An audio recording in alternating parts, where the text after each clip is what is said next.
자, 한의학 총강 두 번째 강의 시간입니다. 저번 시간에는 간단히 서적이나 이런 금원사대가 이런 걸 했었죠. 오늘은 뭘 할 거냐면 한의학 이론 체계가 보통 이렇게 구성이 된다고 했잖아요. 그 중에 철학적 기반은 음양오행과 정체관념으로 크게 나눠볼 수 있다고. 그 중에 정체관념에 대해서 오늘 아마 2부로 나눠서 오늘 하나 하고 다음 시간에 한 번 더 해서 정체관념을 아마 마칠 거예요. 길어지면 하나 더 할 수도 있고, 음양오행은 이거는 따로 이렇게 분류를 해서 뒤에서 아주 자세히 다뤄야 되기 때문에 이거는 지금은 안 할 겁니다. 그래서 보면은 오늘은 정체관념, 변증론치는 정체관념이 끝나면 하겠죠. 보면은 한의학적 이론체계의 철학적 기반, 정체관념이죠. 음양오행과 함께 이 변증론치는 이 철학적 기반에 기반을 둔 진료 접근법이죠. 자, 이 정체관념에 대해서 알아야 되는데 일단은 한자를 조금 보셔야 돼요. 이 정자가 조금 생소할 수 있는데 이게 어떨 때 쓰이냐면 정리정돈할 때 정자입니다. 뭔가 약간 체계적인 느낌이 있죠. 이 단어 자체에. 이거 체야 몸이겠고. 그래서 이거를 먼저 풀어보면은 어떤 뜻이냐. 서로에게 어떤 영향력도 행사하지 못할 것으로 간주될 만큼 이겁니다. 상당한 수준의 시공간적 간극을 사이에 두고 놓여있는 복수의 어떤 국서적 존재와 현상들. 그러니까 예를 들어서 이런 거죠. 시공간적이니까 공간적으로 이렇게 떨어져 있는 것만이 아니고 예전에 5분 전, 10분 전 아니면 하루, 일주일 전, 한 달 전 요때 벌어졌던 현상이나 어떤 요때 존재했던 어떤 것들이 현재 존재나 현상들하고도 어떻게 정밀하게 짜여진 체계적 구조에 의해서 복합적인 상호 인과관계로 맺어져 있다. 그렇기 때문에 사실 이 국소적이란 게 이 단어가 어떻게 보면 존재할 수가 없는 거죠. 왜냐하면 이 국소적이란 말이 존재를 하려면 일단은 우리가 어떤 개체들이 이렇게 있고 얘네들 간에 어떤 상호 연락망이 전혀 없어야 되거든요. 그럼 얘네는 독자적으로 존재를 하는 거지. 이런 거를 국소라고 거의 보는데 지금 이 정체관념에서는 이 모든 것들이 이렇게 다 연결이 되어 있습니다. 이런 식으로 연결이 되어 있기 때문에 하나의 어떤 변화가 생기면 그게 크든 작든 간에 크든 작든 시간이 얼마가 걸리든 간에 무조건 다른 애들한테도 영향을 미친다. 사실 이게 정체관념이죠. 이거 저번 시간에 했던 그 그림하고 비슷하죠. 장부, 경락. 사실 이 인체에서 정체관념을 가능케 하는 것은 당연히 이 경락이라는 존재겠죠. 근데 인체에서만이 아니고 우리 모든 어떤 삼라만상에도 이런 어떤 조직 체계가 구성되어 있기 때문에 개별적으로 천상천하 유아독존 할 수 있는 그런 존재는 없다 이거죠. 그래서 즉 이렇게 정밀하게 짜여진 체계적 구조, 완정성이라고 합니다. 좀 깔끔하게 정리된 그런 성질, 뭔가 복잡하게 그물망처럼 랜덤하게 연결되어 있는 것 같지만 실제로는 그게 다 정리정돈이 되어 있는 상태라서 서로 영향을 아주 밀접하게 주고받을 수 있는 성질이 완정성이겠죠. 그럼 이 완정성에 의해서 이 개별적인 독립적인 어떤 국소적인 개체들로 우리가 착각하고 있는 것들이 사실상 뭡니까? 그냥 하나의 유기체예요. 단일 유기체를 형성하고 있다. 결국 이 완정성을 가져다주는 체계적 구조 때문에 국소적이나 독립적인 이런 어떤 대상들은 존재할 수가 없고 모두가 하나로 연결된 거대한 유기체를 형성하고 있다. 즉 통일되어 있다. 통일성이죠. 이게 바로 정체관념입니다. 좀 무슨 말인지 아시겠죠?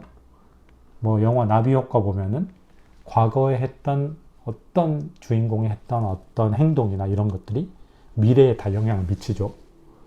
그것도 어떤 시공간적 간극을 사이에 두고 놓여있던 두 가지 어떤 사건들이 밀접하게 연관이 돼서 벌어지는 거잖아요. 과거를 하나를 바꾸면 현재 미래에도 무조건 어떤 사건이 미세하게나마 변하게 되는 거.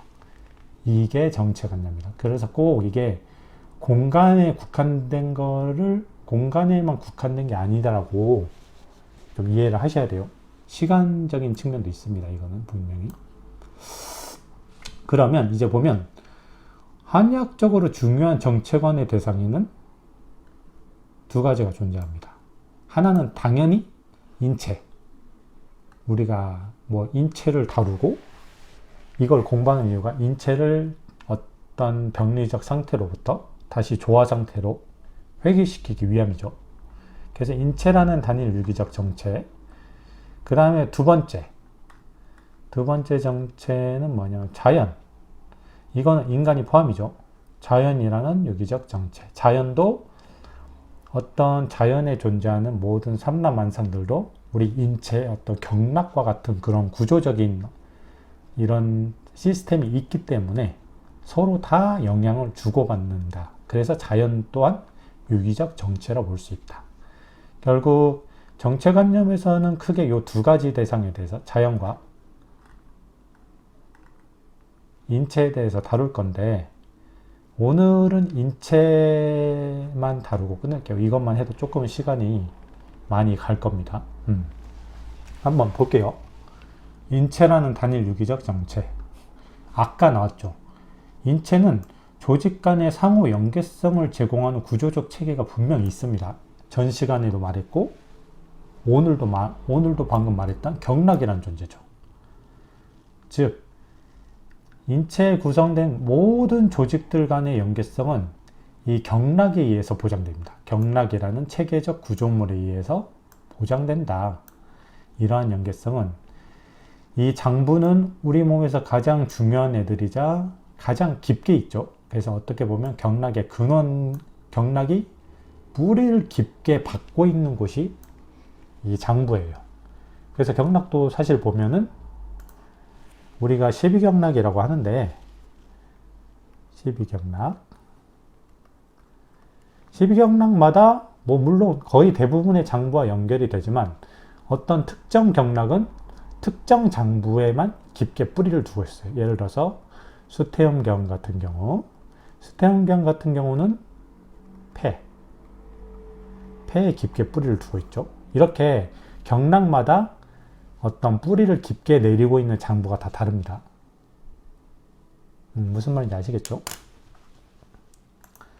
그래서 어쨌든 경락은 내부로는 장부에 뿌리를 깊게 두고 있고 뿌리가 있으면 뭐가 있을까요? 가지나 잎이 있겠죠. 이런 가지나 잎은 어디로? 외부에 있는 사지나 관절 이런 것들의 거미줄처럼 뻗쳐 있다. 그렇기 때문에 장부의 어떤 변화 같은 것들이 외부로 드러날 수 있는 거죠. 여기 중요한 어떤 뭐가 나옵니다. 원문이 볼게요. 자, 부십이경맥자 무릇 이 12경맥이라는 것은 안으로는 어떻게 되어 있대? 장부에 속해 있다. 그리고 밖으로는 사지와 관절에 연락을 하고 있다. 어떻게 보면 속이 약간 더 강력한 느낌이죠. 강력하고 뿌리랑 가까운 느낌? 속은 약간 뿌리랑 비슷한 느낌이고 이 락은 뭐예요? 지역적 뿌리를 기반으로 뻗쳐나가서 연락이 되는 이 문장이 상당히 중요하니까 경락과 함께 외워두셔야 돼요. 내소구, 장부장, 외로구, 외락우, 지절 이런 식으로. 그 다음에 보면은 자 생리적, 병리적 기능 간 상호 연계성 이건 당연한 얘기예요. 지금 이렇게 장부랑 모든 조직들이 다 경락에 의해서 연결이 되어 있기 때문에 서로가 서로에게 영향을 미치는데, 이게 생리적으로 어떤 기능이 있냐면 봅시다. 만약에 조직 하나가 고립돼 있어요. 외부로부터 완전히 외부와의 영향이 차단이 돼 있어. 그럼 예를 들어서 어떤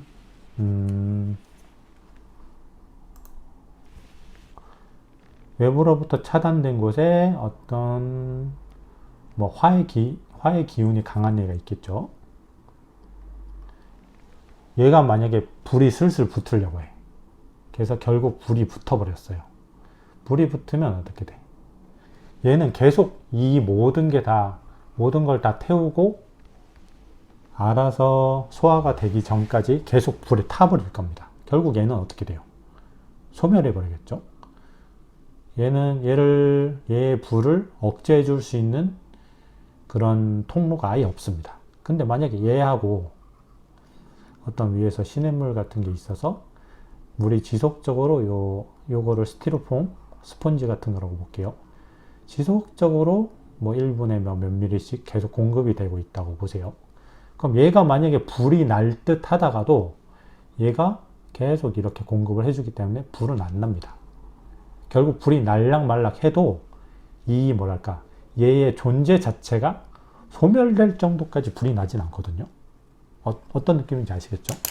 그래서 고립된 조직이 이런 면에서 되게 위험해요. 보시면 기능을 발휘하다 보면 계속 뭐 조화 상태로 이렇게 발휘를 할 수도 있지만 뭐 한 번쯤은 뭐 부조화 상태에 빠질 수도 있잖아요.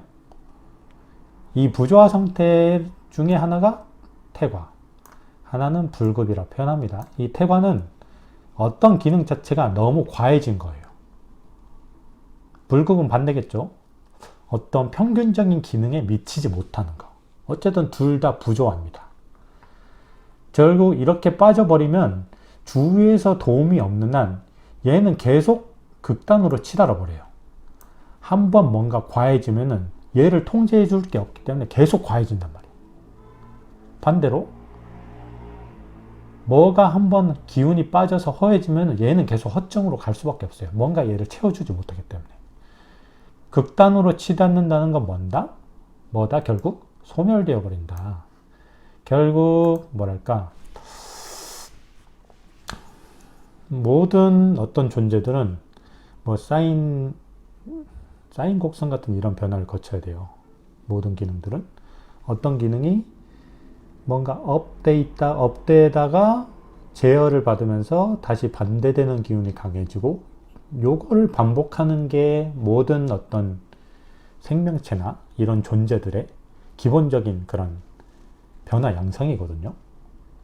근데 하나만 계속 올라가 버리면 결국 이 중심축은 깨지면서 얘는 결국 소멸이 됩니다. 무슨 말인지 아시겠죠? 근데 만약에 인체에는 경락이란 존재가 있듯이 어떤 구조적 정체성을 유지시켜주는 이런 구조가 정상적으로 활성화된 조직들이 있겠죠. 그러면 만약에 어떤 부조화 상태에 빠졌어. 아까 말했던 불이 날락말락해. 근데 이거랑 연결된 애가 여기로 물을 공급해서 이 불을 너무 과하지 않은 선 안에서 잡아주듯이 서로가 서로를 이 자양해준다는 건 뭐예요? 어떤 기능이 너무 불급에 빠졌을 때 얘를 조금 도와줄 수 있다 이거죠. 약간 오행 상생 뒤에서 나오는데 이 오행 상생 쪽하고 연결이 됩니다. 그럼 반대로 부조화 중에서 태과 상태가 돼버리면 억제해 주겠죠. 이거는 오행 상극이에요. 어쨌든 이런 기전들이 작용을 하면서 어떻게 된다. 이 원래 고립되었으면 소멸되었을 상태인데 신속하게 조화 상태로 회귀하게 된다. 이것이 바로 음양제약 뒤에 나옵니다. 음양 혹은 음양 소장의 속성을 보유한 음양 및 그의 동쪽 조화 상태인 태극 개념과 상통한다. 어떤 느낌인지는 아시겠죠? 이 음양과 태극은 뒤에서 되게 자세히 다룰 거예요. 그 음양학설 쪽에서, 음양 이론 쪽에서. 자, 그러면 대충 느낌을 보셨으니까 이러한 내용과 관련된 문구들을 원문을 한번 봐야겠죠. 한번 볼게요. 봅시다. 상호 제약의 필요성. 이건 아까 그거예요. 어떤 기능이 너무 항진되려고 할 때 얘를 잡아주는 어떤 다른 조직이 필요하다 이거지. 그럼 보면은 자, 유명한 문장입니다. 항즉해. 어떤 항진이 과하면은 무조건 해가 된다. 이거는 무슨 말이냐면 어떤 생리적 기능이라 하더라도 설령 얼핏 보면은 건강에 도움이 될 수 있는 어떤 그런 것들이죠. 어떤 생리적 기능이라고 하더라도 과하게 항진되면 반드시 해를 끼친다. 아, 이거는 공부를 제대로 한 의사와 약간 업자, 사기꾼들의 좀 그 둘을 감별할 수 있는 어떤 기준이 되기도 해요. 사기꾼의 핵심은 뭐냐면 어떤 건강기능식품이나 이런 게 있을 때 이거 먹으면 무조건 좋아. 이건 많이 먹을수록 좋다. 이런 식으로 광고를 하거든요. 많을수록 좋다. 근데 공부를 조금 이렇게 깊이 한 사람들은 절대 이런 말을 하지 않습니다. 무조건 많을수록 좋은 건 없거든요. 반대로 너무 적어도 좋은 건 없어요. 무조건 이게 조화의 관점에서 밸런스를 맞춰줄 수 있는 그 정도의 양이 중요합니다. 그 정도 양이 필요한 거고 많이 먹는다고 무조건 좋은 게 아니에요. 약간 만병통치약처럼 보통 설명을 하는데 그런 건 다 약간 한 귀로 듣고 걸으시면 됩니다. 어쨌든 항진이 되면은 반드시 해가 되니 이걸 어떻게 해줘야 돼? 아까 누군가가 이거를 계승하다 할 때 승이죠. 이 한자 공부를 약간 이런 식으로 해야 돼요. 아까도 말씀드렸지만 이걸 그냥 일승 이런 식으로 외우셔도 되지만 실제로 우리가 많이 사용하는 단어들 있잖아요. 이 승이 들어간 우리가 사용하는 단어들 중에 계승 이런 게 조금 저희한테 익숙하잖아요. 그런 식으로 외우셔야 돼요. 이거를 계승할 때 승자. 그래서 항진된 상태를 계승해서 받아들여서 제약이죠. 이건 적절히 제약을 가할 수 있어야만이 이 제약을 통해서 끊임없이 변화하며 소멸되지 않게 된다. 어떻게 보면 조금 좀 아이러니하죠? 뭔가 나를 갉아먹는 것 같은데 소멸되지 않게 한다고? 근데 이게 당연한 겁니다. 왜냐면 한 기능이 아까 말했듯이 너무 과해지면 얘는 반드시 소멸하게 돼요. 그 전체적인 관점에서 소멸을 막아주기 위해서 일시적으로 제약을 하는 거기 때문에 이거는 뭔가 기운이 빠졌을 때 보호해주는 거랑 방향성은 다르지만 완벽하게 동일한 그런 어떤 작용이라고 볼 수 있죠. 얘의 조화를 만들어준다는 그런 관점에서 무슨 말씀인지 알겠죠? 자, 그러면 두 번째 봅시다. 자, 12장부간에 5장육부라고 하지만 보통 6장육부로 봅니다. 한의학에서는. 그래서 총 12개예요. 생리적 병리적 연계성을 보면 6장육부 중에 핵심 군주지간이라고 봅니다. 군주, 왕이죠. 정말 유명한 문장이 있는데 이것도 거의 조금 달달 외우시는 게 좋을 것 같아요. 자, 이 문장의 제목입니다. 인신, 사람의 몸은 뭐랑 같다? 뭐랑 같다? 하나의 나라와 같다.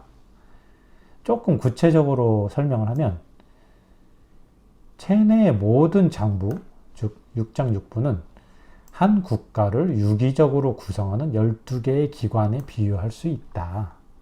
오늘 사실 정리할 포인트가 요거예요. 뒤에 나옵니다. 표로. 그중 심은 뭐래? 왕이 머물며 사물을 보는 기관과 상통합니다. 여기 나오죠. 심은 군주지관. 이런 거 엄청 시험에 잘 나옵니다. 다 외워두세요. 그리고 여기서 뭐가 나온대? 신명이 나온다. 이거 되게 좀 추상적인데 이렇게 받아들이시면 돼요. 인체의 모든 조직들에 가장 포괄적이며 근원적인 조화성을 부여할 수 있는 신명이란 애가 출입할 수 있다. 즉 이건 뭐예요? 왕이든 대통령이든 어떤 명을 내릴 때 정말 디테일하게 내리지 않습니다. 그렇게 할 수도 없고, 왕이나 대통령은 어쨌든 전반적인 계략적인 틀만을 던져줄 뿐이에요. 그러면 그 밑에서 각자 그 부처들이 이런 방향성을 잡고 뭔가 디테일하게 정책을 짜겠죠. 그래서 심이 약간 그런 기능을 하신다고 보면 돼요. 정말 포괄적이며 근원적인 어떤 조화를 끼치기 위한 그런 명을 내리는 거죠. 그때 왔다 갔다 하는 애가 신명이라는 애인데, 이거는 나중에 자세합니다. 그래서 이렇게 12관직에 비유할 수 있는 12장부들은 서로가 서로를 동적 조화 상태로 유지시켜주는 상호작용하에 놓이게 된다. 아까 말한 거죠. 12개의 장부들이 있기 때문에 얘네가 뭐 경락으로 다 연결되어 있기 때문에 하나가 과해지면 어떻게 돼요? 다른 어떤 장부들이 얘를 제약하게 되고, 하나가 너무 허해지면 다른 장부들이 얘를 도와줘서 다시 기운을 끌어올려 주게 되겠죠. 이런 상호작용 하에 놓이게 되고, 그 중에서도 이 심이 왜 왕이냐? 최상의 통제권을 보유하고 있기 때문에 중요합니다. 심이. 아까 말한 거랑 비슷하죠. 전반적인 틀을 심이 던져주는 거예요. 그래서 생명 유지에서 사실상 6장 6부 중에서도 다 중요하지만 이 심이 사실상 핵심이죠.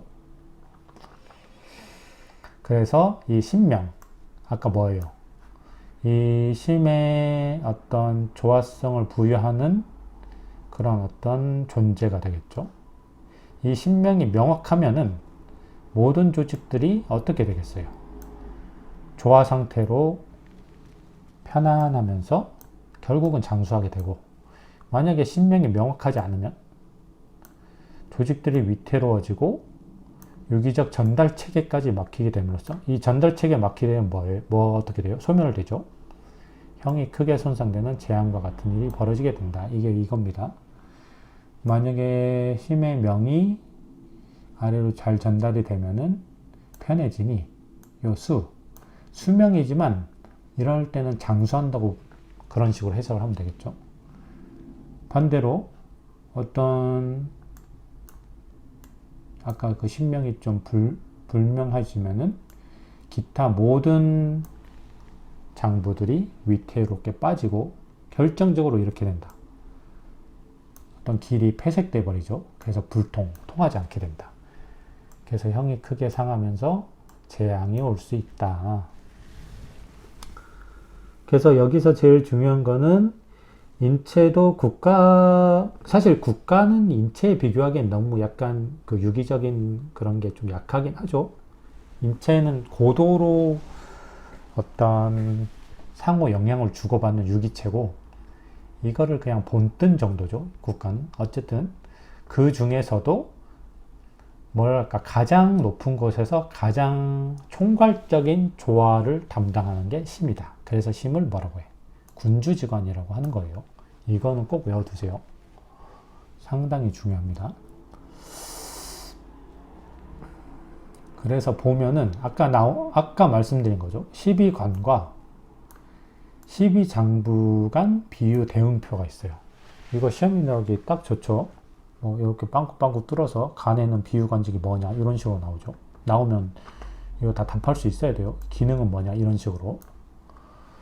보시면은 6장입니다. 간신, 비패신, 단중이 나오고, 6부 뭐예요? 다음 소장위, 대장방광 3초. 지금 이거 약간 목화, 토금수 이런 식으로 색깔도 다 이렇게 한 거예요.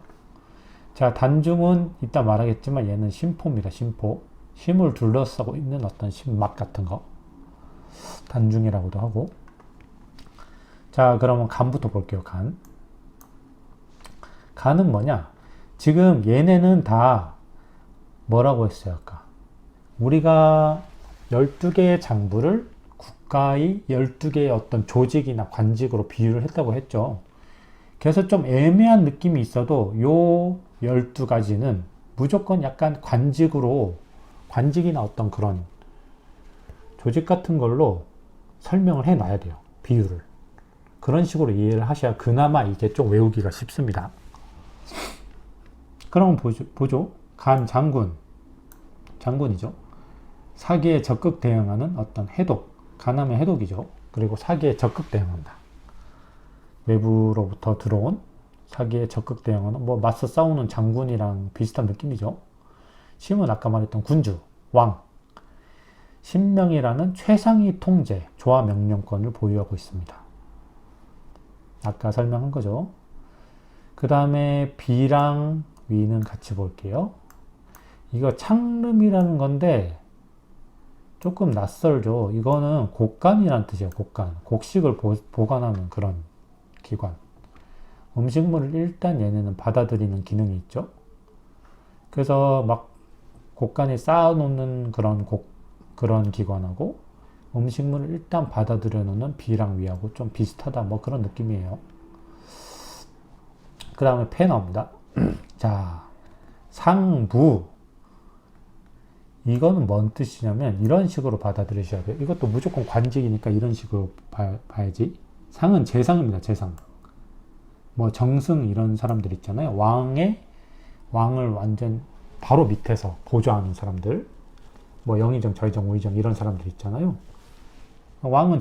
이 상은 재상이라 보시면 되고, 부는 이거 사부할 때 부입니다. 사부.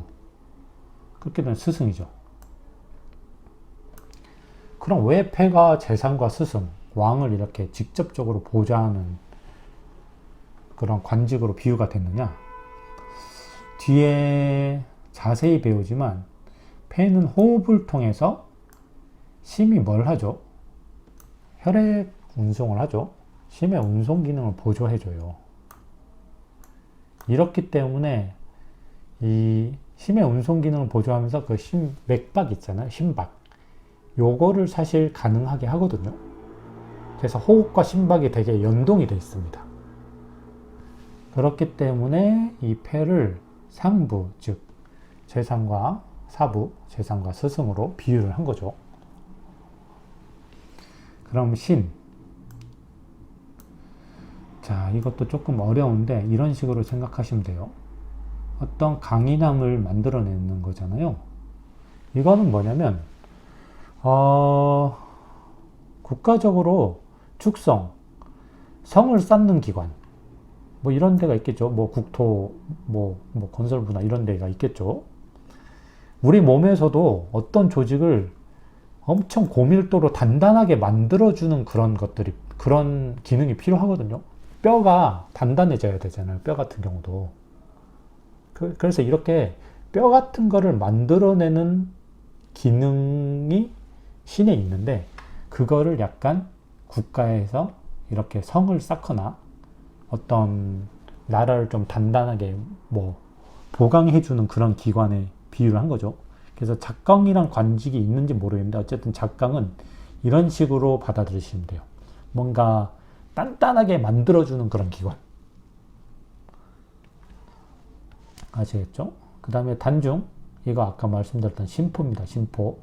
심을 둘러싸고 있는 막인데, 이거는 신사라고 표현을 했는데 이거는 거꾸로 보시면 더 쉬워요. 사신. 사신이 뭐예요? 왕의 명을 전달을 해주잖아요. 어떤 나라나 이런 데 갈 때 왕이 직접 가는 경우는 거의 없잖아요. 사신을 보냅니다. 이거는 왜? 중요한 왕이 노출되면 안 되니까. 그래서 이 심포는 사신의 역할과 조금 비슷하다. 조금 이해가 가시죠? 한번 이해를 하고 외우셔야 돼요. 무조건 외우면 이거는 답도 없어요, 솔직히. 그럼 그 다음에 보면은 얘들의 주요 기능이 있어요. 모려는 뭐예요? 깊숙이 생각하고 어떤 전략이나 계획을 짜는 거예요. 얘는 뭐 사기가 들어왔을 때 이 놈을 어떻게 퇴치할 것인가, 뭐 이런 식으로 받아들이시면 되겠고, 신명은 뭐냐? 아까 위에 나왔었죠. 모든 조화를 유발하는 존재 중에 가장 최상위에 있는 조화, 그런 존재. 그 다음에 오미는 뭐 5가지 마시니까 음식의 소화를 위한 1차 준비. 이런 식으로 이해하시면 되고. 자, 치절이 또 어려운데, 이거는 마디예요, 마디. 폐는 마디를 관장하거든요. 마디가 뭐냐면, 쭉 이어가다가 중간중간에 쉬는 그런 타이밍이 있잖아요. 근데 이게 폐가 전형적인 그런 기능을 갖고 있거든요. 왜요? 호흡을 할 때. 한 번은 내쉬고, 한 번은 들이마시고. 그러면서 그 중간중간에 딱 꺾이는 변곡점이 있거든요. 그래서 이 주기적인 호흡을 통해 체내 모든 변화 현상마다 적정한 마디를 부여하는 기능도 얘가 갖고 있다고 보시면 돼요. 그래서 이거를 치절이라고 하는 거지, 폐. 뭔가 좀 되게 신기하면서 특이하죠. 그냥 호흡 그런 기능만 갖고 있을 줄 알았는데 사실상 호기와 흡기 사이에 마디가 존재하기 때문에 체내에 있는 모든 마디에도 마디를 만들어내는 데도 관여를 한다. 이렇게 본 거죠. 조금 이해가 가죠. 이렇게 그렇게 하면 치절이라는 게. 그 다음에 이거 기교. 뭔가 정말 정교한 기술인데 이거는 나중에 나옵니다. 정이라는 물질. 사실상 우리 몸에서 가장 소중한 존재죠.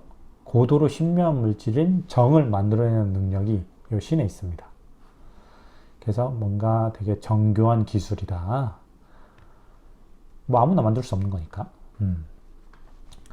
그 다음에 희락. 어떤 감정적인 변화인데 사실 심에서 주관하는 감정이 이 희거든요. 노희사비공이라고 해서 분노, 기쁨, 생각, 슬픔, 공포. 근데 그 중에 이 심은 약간 왕이라서 정적인 상태를 유지해야 되거든요. 얘는 막 너무 막 날뛰면 안 돼. 그래서 심이 두근두근거리면 사람이 불안해지는 거예요. 그래서 사실 이런 감정도 심에 속해 있지만 사실은 어디서? 단중, 즉 심포에서 요 기능을 대신 발휘하는 거다. 왜냐하면 심을 너무 동요하지 않게 만들기 위해서. 조금 느낌이 오시죠? 이렇게 이해하시고 요 단어들 다 외우셔야 돼요. 이렇게 매치해서. 자, 그 다음에 6부 봅시다. 담. 나중에 장상학에서 배우는데 얘는 중정이라는 관직이에요. 딱 봐도 뭐예요? 엄청 뭔가 깐깐하고 정의로울 것 같죠? 얘는 그냥 사법처리기관이라고 보시면 돼. 그래서 국소적 유불리가 아닌 유기체 전체의 조화적 관점에서 행동한다. 이게 무슨 말이냐? 사실 일시적으로 어떤 장부를 제약하는 거는 그 장부 국소적인 관점에서 볼 때는 조금 해가 되는 행동이잖아요. 근데 전체적인 관점에서 우리 몸을 건강하게 하기 위해서 얘를 제약할 수도 있잖아요. 이렇게 전체적 관점을 보고 어떤 행동을 개시하는 그런 중정의 관직을 담이라고 봅니다. 그래서 여기서는 딱 결단이라는 기능이 나와요. 여기 나오죠. 국소 조직들의 부조화 상태를 허용하지 않고 과감하게 손을 대는 기능. 이게 담에 있는 거예요. 이것도 좀 신기하죠. 양방적으로는 담즙만 배설하는 어떤 소화 기능하고 관련된 걸로만 보이는 되게 작은 장부인데 한방적으로는 요렇게까지 봅니다. 부조화 상태를 과감하게 조절하는. 그래서 어떻게 보면 요 담이라든가 간 둘 다 목에 속해 있는 애들이 뭐랄까 조금 적극적이고 뭔가 강인한 느낌이 들죠. 장군도 있고 여기는 뭐 약간 판사나 검사 이런 쪽이겠죠. 판검사 쪽. 뭔가 강인한 측면이 있습니다. 간과 담은. 그 다음에 소장. 사실 위가 음식을 담아두긴 하고 1차적으로 소화를 시키긴 하거든요. 뒤에 장상학설에서 자세히 나올 건데 근데 실질적인 소화는 실제로 소장에서 다 해요. 여기서 정말 중요한 어떤 영양분들이 다 만들어집니다. 그렇기 때문에 이거는 수성이라고 하는 건데 뭐 가장 성한 상태에서 받아들인다. 이거는 제가 볼 때는 민원을 검토하거나 처리하는 경우 민원이 엄청 많잖아요. 각계각층 그거 보시면 되는데 요새 그 뭐지? 국민신문고 정말 별하별 그 민원이 다 올라오죠. 근데 그거를 다 처리할 수는 없어요, 사실. 여기서 정말 중요한 것들을 뽑아서 정말 어떤 뭐랄까 전체 국민적 입장에서 이득이 될 만한 것들을 처리해 줘야 되거든. 그래서 어떤 고르고 골라내서 그 많은 것들 중에서 정말 엑기스만 뽑는 것, 엑기스 영양분만 뽑는 것. 조금 비슷하죠, 느낌이. 그래서 분류 처리하는 기관이 있기 때문에 수성이다. 정말 많은 것들을 일단 받아놓고 여기서 엑기스들만을 뽑아내는 기능을 하는 게 소장이자 수성이라는 관직. 다시 말씀드리지만 이런 관직들이 실제로 있는지 모르겠지만 어떤 이런 명칭은 똑같았지만 이런 기능을 하는 관직은 분명 있겠죠. 그래서 그 관직의 이름이라기보다는 어떤 이런 기능을 하는 관직이라고 보시면 될 것 같아요. 그래서 당연히 얘는 화물입니다. 화물. 이게 변화 중에 화라는 단어가 나중에 설명을 드릴게요. 화는 어떻게 보면 완벽하게 다른 물질로 변화되는 걸 말해요. 바뀌는 거를. 이거 나중에 설명드릴게요. 어쨌든 이거는 엑기스만을 뽑아내기 때문에 음식이라는 애가 들어왔는데 이거를 뭐 우리 몸을 자양해 줄 수 있는 완전히 다른 형태의 물질로 변환시킨다. 그렇기 때문에 화물이라고 합니다. 아시겠죠? 그래서 소장은 실질적인 소화를 담당하고 있기 때문에 화물.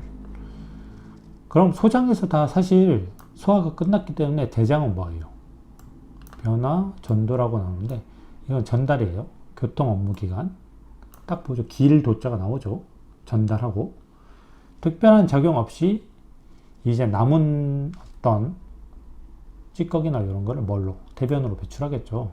얘는 그냥 전달만 하고 뭐 조금의 수분 섭취 정도, 수분 흡수 정도 그런 기능이 있죠. 대장은 실제로.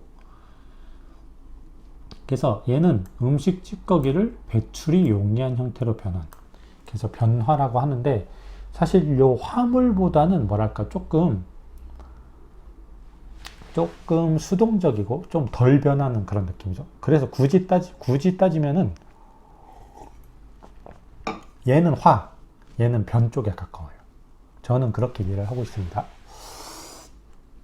자, 빨리빨리 갑시다. 그 다음에 방광. 자, 주도인데 이거는 도시고 이거는 삼각주나 뭐 이런 거예요. 약간 물이 모이는 기관. 뭐 방광 쉽죠? 물을 모아놨다가 뭐 필요한 걸 흡수하거나 나중에 배출한다거나 이런 거죠. 그렇기 때문에 주요 기능은 진액이라고 썼지만 진액의 양을 조절하는 거겠죠. 우리 몸에 물이 많이 필요하면은 뭐 소변을 배출 안 하겠고 물이 너무 많이 들어왔어. 그러면 소변을 배출해버리겠죠. 그런 식으로 맑은 진액을 흡수하고 뭐 필요 없는 거는 배출시키는 거. 어쨌든 수분과 관련된 그런 장부죠. 그 다음에 3초. 이거는 조금 생소할 수 있는데 결독. 물기를 관리하는 기관이다. 전신에 수분을 유통시킨다. 독. 어떤 그런 물 막는 그런 독이죠. 이거를 뭐 소위 말하면 댐 같은 거를 이걸 댐을 여냐, 언제 열고 언제 닫느냐, 그거를 관리하는 기관이라고 보시면 돼요. 좀 느낌 오죠? 그래서 수도라고 보면 되지. 전신의 수분을 운행하는 통로. 이거 장상학에서 나중에 자세히 할 거니까 이 정도로만 할게요.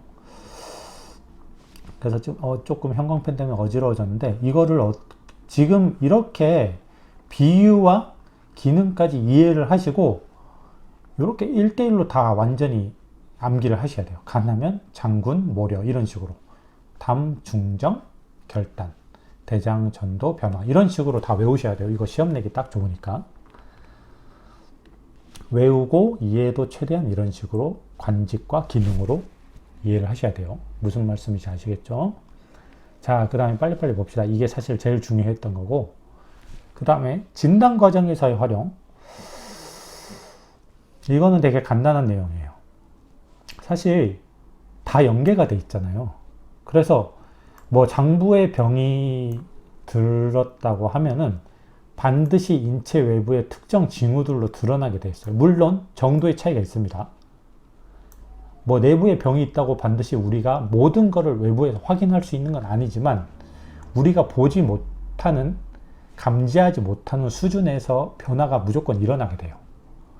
그렇기 때문에 외적 징후만 관찰하더라도 어느 정도까지는 추정이 가능하다. 왜 어느 정도예요? 우리가 확인할 수 없는 것도 있거든. 되게 미미하게 외부에 변화될 수도 있잖아요. 그래서 어느 정도라고 이렇게 해야 됩니다. 외부만 보고 이거 100% 너는 어떤 상태야 이렇게 말할 수 있는 그런 건 아니죠. 뭐 대표적인 게 뭐 얼굴 안색을 보거나 뭐 이런 설진, 혀의 상태를 보는 건데 한번 볼게요.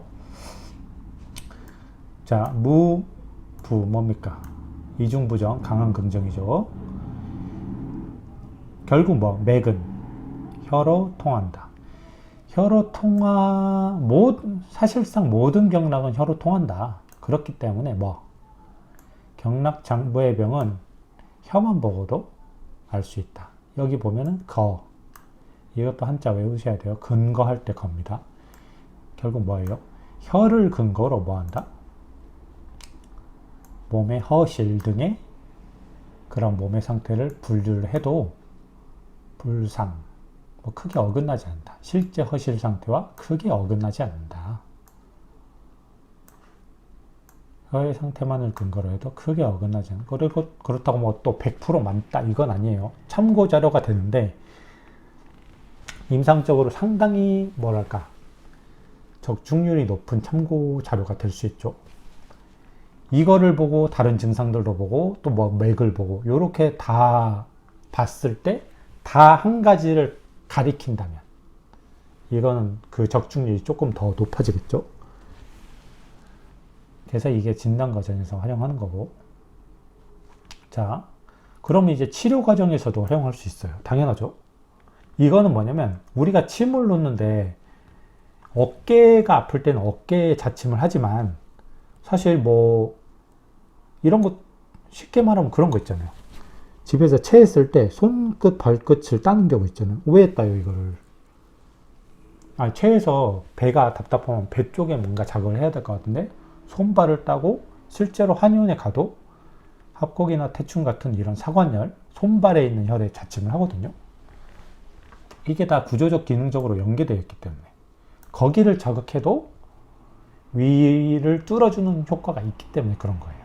그래서 이런 병수와 직접적으로 연관되지 않은 것처럼 여겨지는 영역을 시술해도 어떤 유의성을 갖게 된다.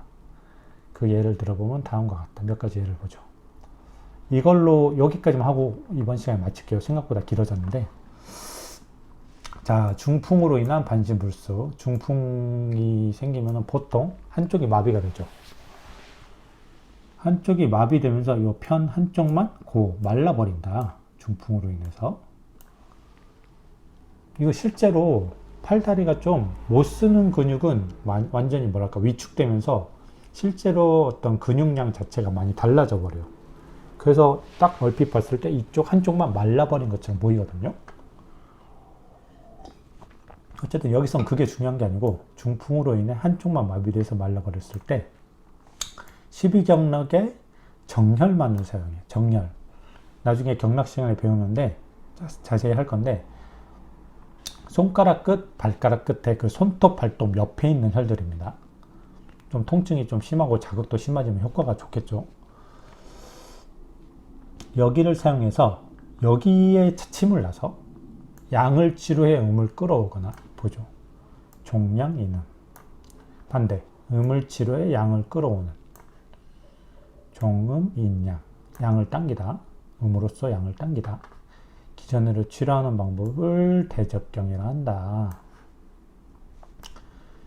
이거는 간단히만 설명을 드릴게요. 약간 어떤 느낌으로 보시면 되냐면 예를 들어서 손의 경우 엄지손가락 있고 검지, 중지 뭐 이렇게 있겠죠. 이게 손등이에요. 보시면은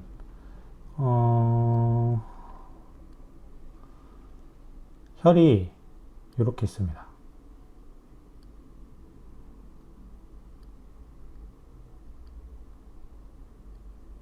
이렇게 있어요. 그래서 수양경 수경 6가지. 수삼문 삼양경. 이렇게 봐야겠죠. 그래서 요 6가지 혈이 이렇게 있는데, 얘네가 다 뭐랄까? 요거, 정렬. 아까 말씀드렸듯이 정렬은 뭐다? 손끝, 발끝, 손톱, 발톱 옆에 있는 혈들이 다 12영역이기 때문에 요것도 12가지가 있어요. 보통은. 12가지로 보면 돼요.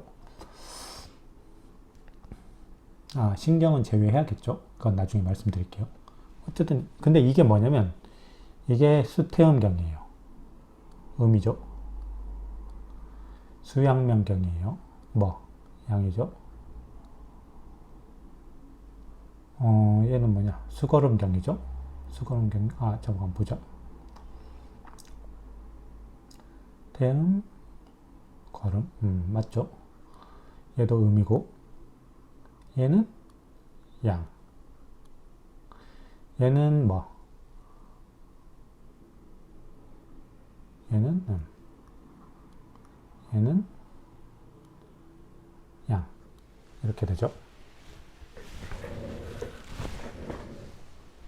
그래서 보면은 수태음 폐경, 수양명 대장경, 얘는 수거름 심포경,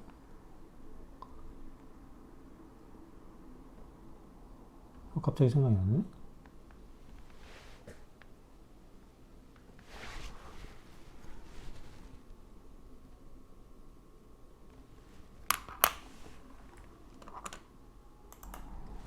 자, 물 마시고 왔습니다. 지금 너무 머리가 안 돌아서 잠깐 스톱했어요. 다시 봅시다. 수태음 폐경, 수양명 대장경, 음경 양경이죠. 그 다음에 수거름 심포경, 음경이죠. 그 다음에 수소양 삼초경, 양경이죠. 그리고 소음 심경, 심경이고, 수태양 소장경, 양경이죠. 요렇게 됩니다. 결국 음양이에요. 조금 느낌이 오시죠? 그래서 약간 여기를 자극하면 꼭 여기만, 요 음경만 자극되는 게 아니고 요 옆에 있는 양경까지 약간 뭔가 영향이 미치는 느낌? 이거 양음을 이런 식으로 해석해야 돼요. 좀 아시겠죠? 이 대접경은 약간 이 정도 느낌으로만 이해하시면 될 것 같아요. 지금 강의가 너무 길어져서 제가 정신이 없습니다. 이해를 조금 해주시고. 자, 그 다음에 원위치혈법. 이거는 그거예요. 아까 그 소화가 안 될 때 손끝, 발끝 따는 거랑 비슷한 거죠. 그래서 이거 이우치좌. 오른쪽이 아픈데 왼쪽에 놓는 경우. 이건 반대. 이건 뭐예요? 병이 위에 있는데 밑에를 놓는데, 이거는 병이 아래에 있는데 위에를 놓는데. 병소가 우측에 존재한다 해도 좌측에 존재한다, 우측에 치열할 수 있다. 대표적인 게 사음침법입니다. 이는 상하에도 적용돼서, 그러니까 예를 들어서 머리가 아플 때 다리 쪽에 족삼리를 놓을 수 있다 이거지, 침을. 반대로 아래쪽이 아플 때 머리 쪽을 치료하는 법도 얼마든지 존재할 수 있죠. 이게 원위치열이에요. 먼 위치에 치열한다. 좀 아시겠죠? 자, 그 다음 마지막 유관장부치료법. 이거는 오행 상극 그거 배울 때 조금 더 이해가 될 텐데, 이건 그거예요. 간의 질병이 확인이 됐어. 그러니까 만약에 얘가 정체관념이 없이 간이 독자적으로 존재를 하면 뭘만 치료하면 돼요? 간의 질병이 확인되면. 원래는 간만 치료하면 되는 거지. 근데 유기적으로 연관되어 있기 때문에 결국 얘는 자기의 어떤 안 좋은 기운을 다른 데로 뻗치게 되거든요. 그래서 만약에 목극토 병리기전을 통해서 간이 목이고 비가 토죠. 그럼 이걸로 갈 수 있죠. 그러면 이것도 예방을 해야 돼. 간도 치료해야 되지만 요 비로 사기가 비집고 들어오지 못하게 우선 비를 단단하게 보양해 둬야 된다. 이것도 왜 정체관념인지 아시겠죠? 왜? 간의 병이 들었으면 간만 치료하면 되는데 혹시 다 연계되어 있기 때문에 다른 쪽으로 전이 될까봐 미리 예방을 하는 거지. 비를 든든하게 해서. 그래서 이것도 정체감염을 이용한 치료법이다. 치료 과정에서 이렇게 활용할 수 있다. 좀 아까 여기서 조금 헤맸는데 지금 저도 지금 거의 50분째 해가지고 정신이 없는데 다음부터 조금 시간을 조절해서 좀 짧게 좀 줄여볼게요. 그러면 듣는 여러분도 수고하셨습니다.